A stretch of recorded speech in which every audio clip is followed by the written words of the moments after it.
Pemirsa, tim gabungan saking Satpol PP Karangasem TNI Polri Miwah Kelurahan Padangkerte kelaksanaan pendataan tur penertiang majang penduduk pendatang RI sampun Idul Fitri.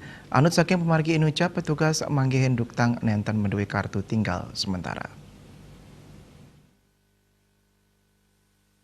Sekretaris Kelurahan Padangkerte Inyoman Swardana Mausang, tim inucap ngerauhin tetiga wewidangan luwiri lingkungan Dause, Padangkerte Kelot Miwah Dukuh.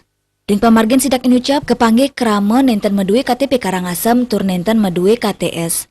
Ya diastun sampun medue KTP Karangasem, untuk mastika yang data paik katandane kantun nureksain piranti identitas penduduk. Ring gena irike kepanggih kerama anyar saninrauh ke Bali ri sampun lebaran. Danin latarang paik katandane pacang rajak nureksain pengerau duktang, sani durung medue KTS. Ritat kala pemargi relapangan punike taler kauduhang mangde ipun digelis ngarianin KTS. Eka Parananda Bali Pos